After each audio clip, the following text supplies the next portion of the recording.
When I met you, I was blind till the moment that I felt your eyes looking up. Seated back extension. Bring your chair to face the wall and reach your hands up the wall to check that you're in the best possible distance away from the wall. Once you're sure this works really well for you, bring your hands off the wall and sit on the edge of your chair now, beginning to arch and flatten your back, rolling the pelvis under, then forwards, in as smooth and slow a movement as you can muster.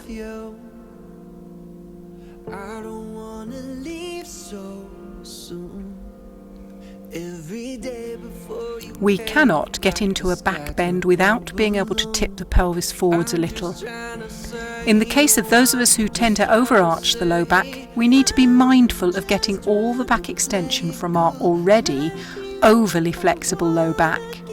So you're going to focus on keeping the back of the waist as flat as you can. However, if you know you've lost your low back curve, which is often the case if the hamstrings are tight, and as we age, then you will need to be mindful of finding some low back curve to assist you in the spinal extension in the thoracic spine. Now reach your hands up on the wall again, at a width that is most comfortable for you to be able to push your chest through between your arms, with shoulder blades active and engaged. Wriggle around a little bit until you've got it just right for yourself. Keep pushing the chest through towards your thighs. Roll the arm bones outwards toward the walls either side of you in order to externally rotate them in the shoulder socket. You will facilitate upper back spinal extension further if you are really reaching up the wall and trying to lengthen your spine from the crown of your head all the way down to your tailbone. Hold this position, allowing the connective tissue and fascia to begin to re-elasticate and bring synovial fluid into the joints. The spine is far more likely to experience stress fractures of the vertebrae if the bones are brittle when we are performing forward bending movements.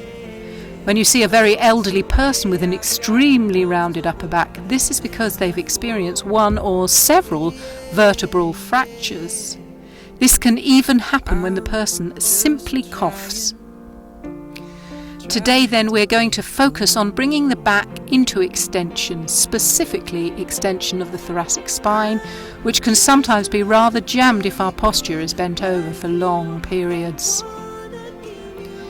Now adjust your seat a little and see if you can bring your arms down the wall a little. So you're going to be in more of a forward bend here. You need to apply the same principles of trying to get the extension or the flattening of the back into the upper back and not do it all with the low back. So take attention now to your pelvis to make sure it's neither rolling forward or back too far. If you find that your back rounds as you're coming further down the wall, then come back to the first position. Focus your mind on one spot between the shoulder blades and see if you can sink that spot towards the floor.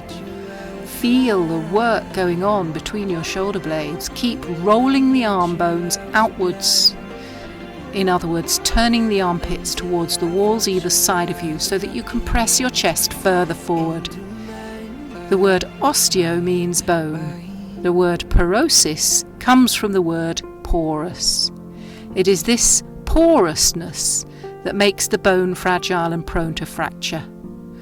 All of us will experience a demineralizing of the bone as we age, but it's not a permanent thing. As I've said many times, I had such advanced stages of the disease I was told I'd be in a wheelchair and was monitored very closely, but I've turned it around and now have normal bone density for my age because of weight-bearing activity. It actually doesn't hurt to be 10 pounds or so overweight if you are likely to be suffering from osteopenia or osteoporosis. So don't be in a rush to reduce the weight bearing by reducing your weight too heavily. It does tend to be very slight people that have osteoporosis and heavier people who have arthritis. Either way, whichever one you have or you're likely to have, use it as a huge motivation behind your dancing and your weightlifting in particular. If you need to come out of this position, come out any time you need to, but if you're able to tolerate it for a few more minutes, see if you can crawl down the wall a bit further. You'll need to adjust your chair and bring it further back before you do. Still open out in the armpits once you get your hands on the wall and engage your shoulder blades. Check the position of your pelvis. It mustn't be too flat or you won't be able to extend through the upper back. But also check it's not overarched, in which case all the back bend is coming from too low down the spine. And you won't be feeling this in your thoracic spine. Worldwide, there's an osteoporotic fracture every 3 seconds. Count that now. 1, 2, 3. There goes another fracture. The disease counts for more days spent in hospital than many other diseases, including diabetes, myocardial infarction, and breast cancer. Culturally, we are trained to worry about breast cancer far more than osteoporosis. But for white women, the lifetime risk of hip fracture is 1 in 6, compared to 1 in 9 risk of diagnosis of breast cancer. So if you think this silent disease has nothing to do with you, bear these facts in mind. Very slowly now begin to crawl your hands back up the wall. Then relax into a comfortable forward bend, letting your head dangle down to release the back of your neck. 80% of those found with an osteoporotic fracture are found to have already experienced at least one other without knowing it themselves. So they go in with this fracture and the other fractures are found on X-ray when they are in hospital. You are at greater risk of developing osteopenia if you have a sedentary lifestyle. So everything that you can do by way of movement is helping you fight against demineralization in your bones. Remember, it's not just trying to get more calcium in your diet that will help. Actually, what is more important to concentrate on is what is sucking calcium out of your bones. So you can eat as many figs and dried apricots, which are jam-packed full of calcium, as you can stuff in.